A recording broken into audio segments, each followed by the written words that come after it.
Très cher élève, bonjour. Je te rappelle que cette leçon est inscrite dans le cadre des cours à distance et elle sera consacrée à une activité de langue et grammaire destinée aux élèves de la deuxième année du cycle secondaire collégial. Faisons un petit rappel à ce que nous avons étudié lors de la séance précédente. C'est bien? Avez-vous trouvé la réponse? Très bien. Voilà, donc la séance précédente, nous avons étudié les caractéristiques d'un fait divers. Très bien. Alors, citez-moi, s'il vous plaît, certaines caractéristiques du fait divers. Oui, donc le titre du fait divers doit être écrit en caractère gras et doit être accrochant. Très bien. Oui, donc le journaliste doit répondre aux fameuses questions qui sont très connues. Oui, qui, quoi, où, quand, comment, pourquoi. Très bien. Et bien sûr, dans un fait divers, nous devons employer le passé composé. Très bien. Donc, l'objectif de notre séance d'aujourd'hui est d'employer correctement le passé composé comme temps pour raconter. Très bien. Je vous invite à observer le petit texte qui s'affiche sur votre écran et lisez-le silencieusement, s'il vous plaît.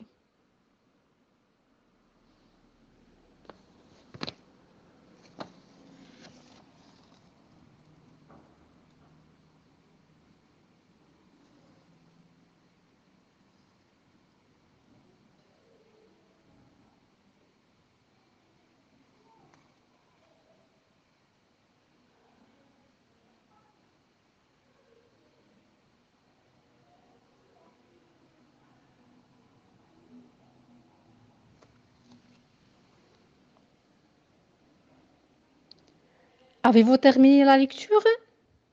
Très bien. Donc, je vous invite à suivre avec moi. Je vais vous lire le texte.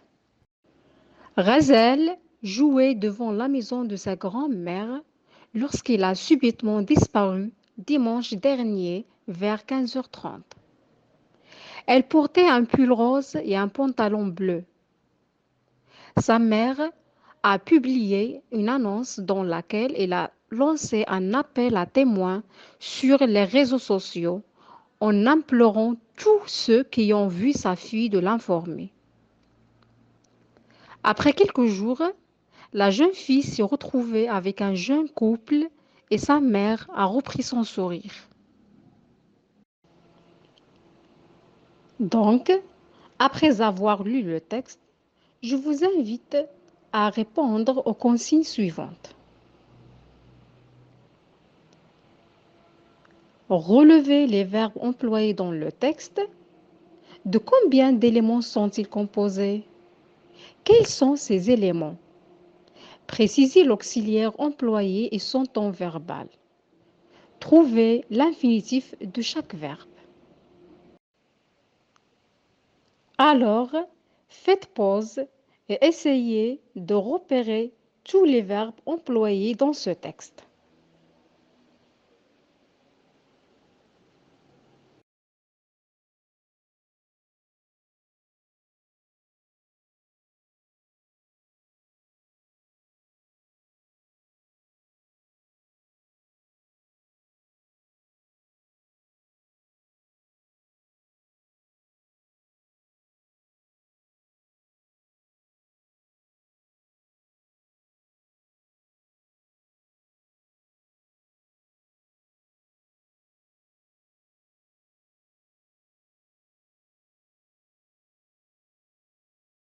Vous avez certainement pu retrouver et repérer les verbes employés dans le texte.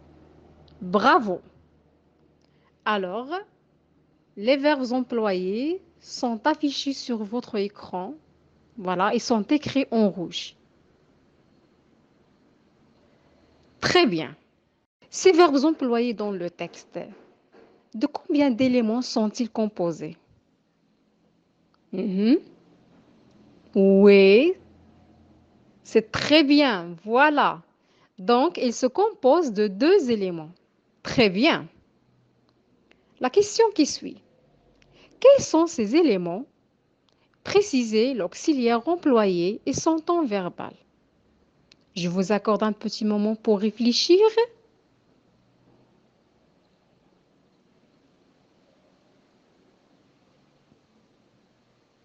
Oui. Avez-vous terminé? Bien. Alors, quelle était votre réponse? Voilà, très bien. Donc, il s'agit de l'auxiliaire être ou avoir au présent de l'indicatif, suivi du participe passé du verbe conjugué. Très bien. Dans cette question, on vous demande de trouver l'infinitif de chaque verbe conjugué. Oui, donc faites pause et essayez de trouver l'infinitif des verbes écrits en rouge.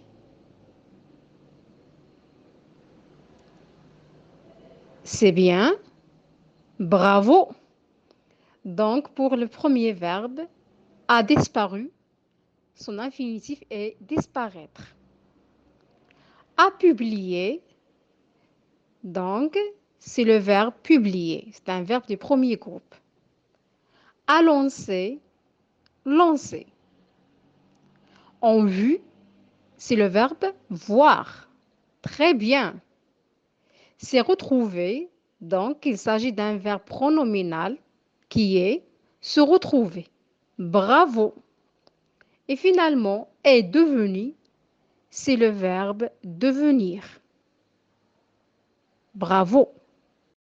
D'après ce tableau, voilà, on peut remarquer bien qu'il y a des verbes qui se conjuguent avec l'auxiliaire être et d'autres se conjuguent avec l'auxiliaire avoir.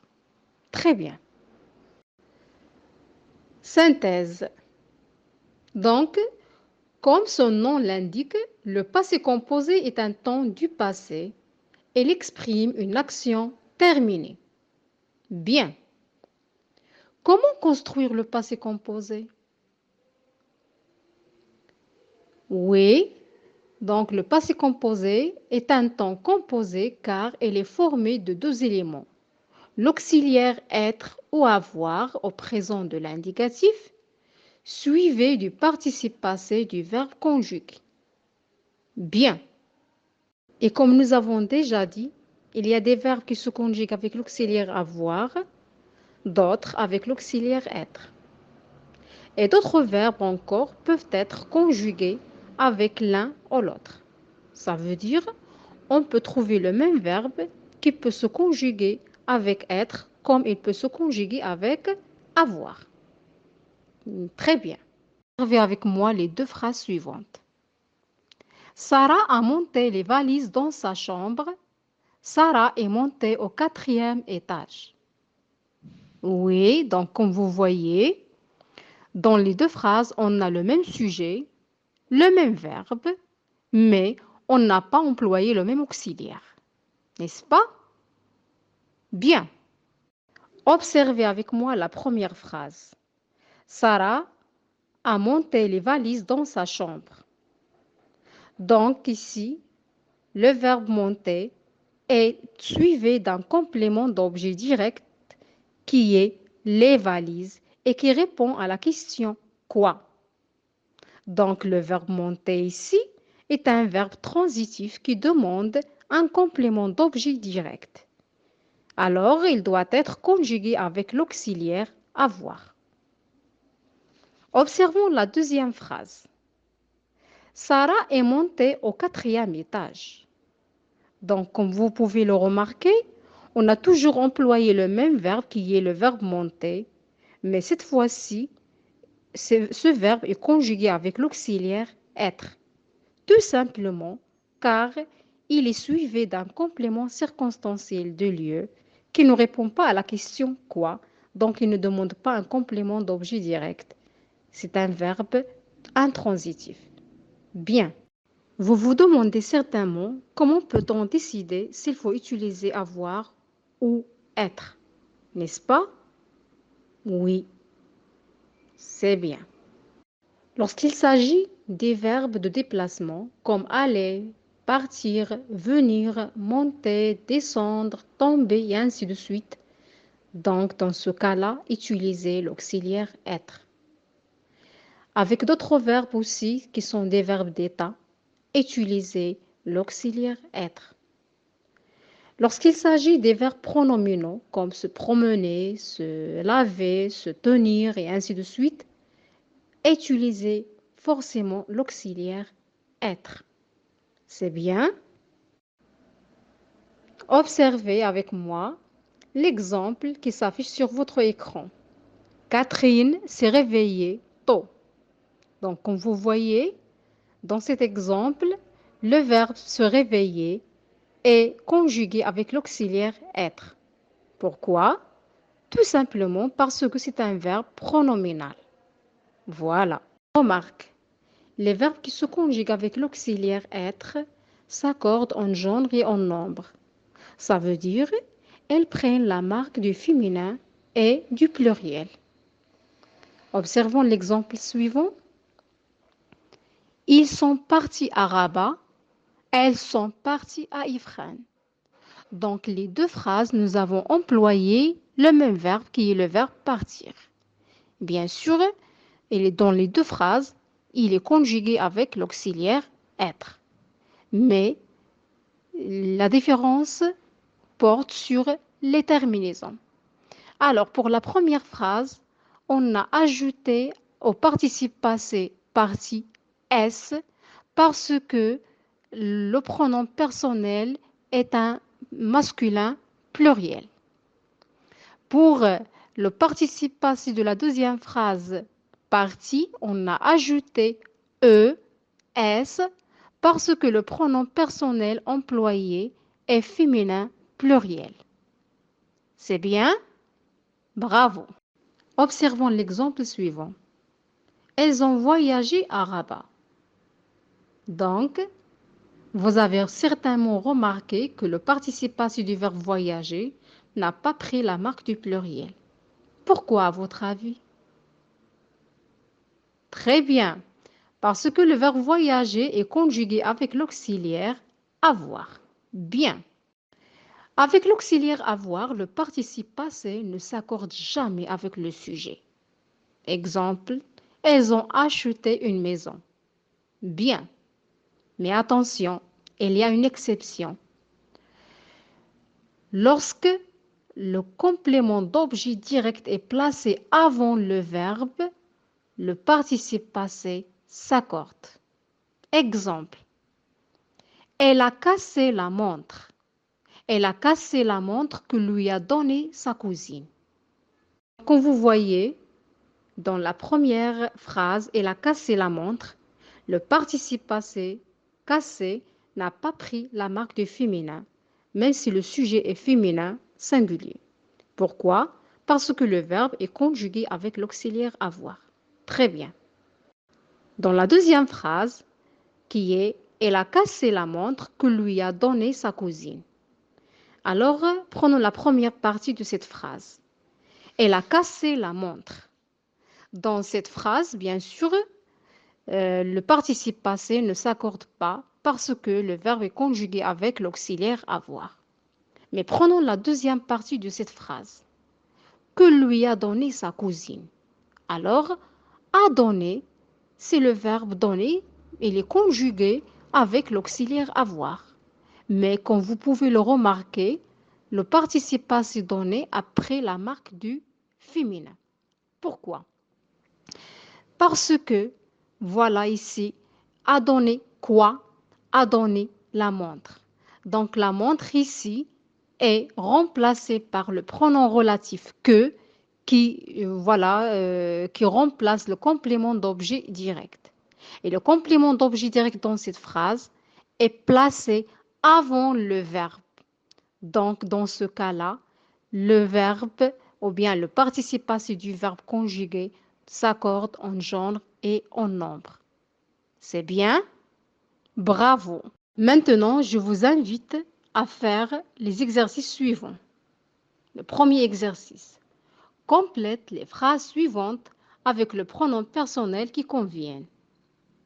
Bien, donc, comme vous voyez, vous avez des verbes conjugués, mais on n'a pas employé le pronom personnel. Donc, essayez de trouver la bonne réponse.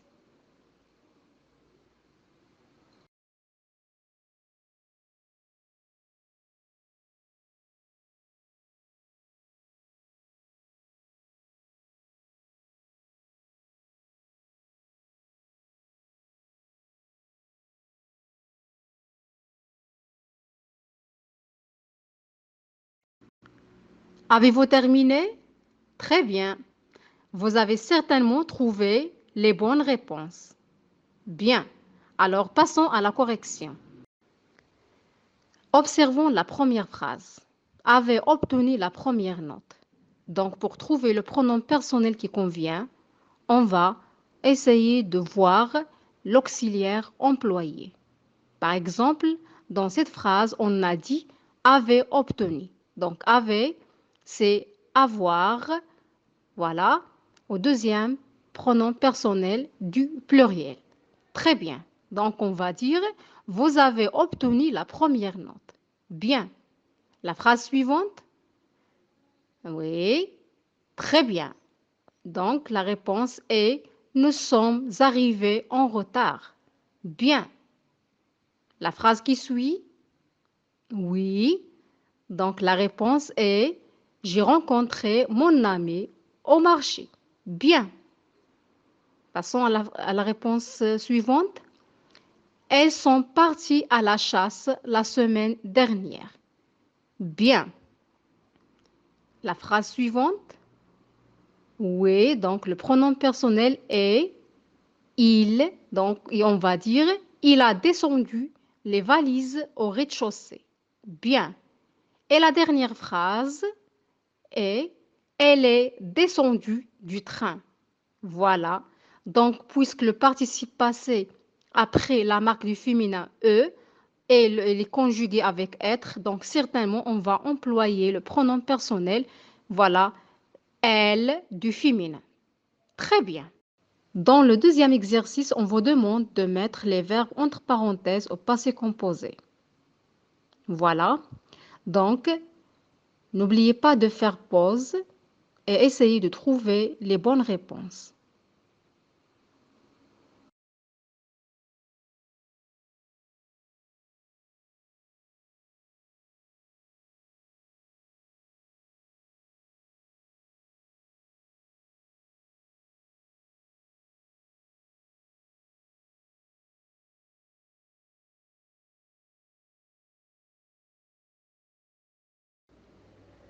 Je crois que vous avez terminé et vous avez certainement trouvé les bonnes réponses. Bien. Donc, les réponses s'affichent sur votre écran. Commençons par la première phrase. La réponse est les élèves sont allés en promenade. Très bien. N'oubliez pas d'accorder le participe passé du verbe conjugué avec le sujet, tout simplement parce que le verbe est conjugué avec l'auxiliaire être. Bravo. La phrase suivante. Après le but qu'il a marqué, ce joueur est devenu très connu par le monde entier. Très bien. La phrase suivante. Je suis rentré très tard à la maison. Bravo, très bien. La phrase suivante. Elle a porté la robe que lui a achetée sa copine. Très bien. Comme vous remarquez, dans cette phrase, nous avons employé deux verbes. Et le deuxième verbe, qui est le verbe acheter, est conjugué avec l'auxiliaire avoir. Et malgré ça, il a pris la marque du féminin. Vous saviez certainement pourquoi, n'est-ce pas? Très bien. Donc ici, le verbe acheter est conjugué certainement avec l'auxiliaire avoir et il a pris la marque du féminin tout simplement parce qu'il est précédé des compléments d'objet direct, voilà, que, qui remplace la robe et qui est féminin singulier. Très bien. La dernière phrase. Nous avons préparé une surprise pour notre oncle. Voilà, très bien. Donc, vous avez fait aujourd'hui un très bon travail. Bravo. La leçon d'aujourd'hui est à présent terminée.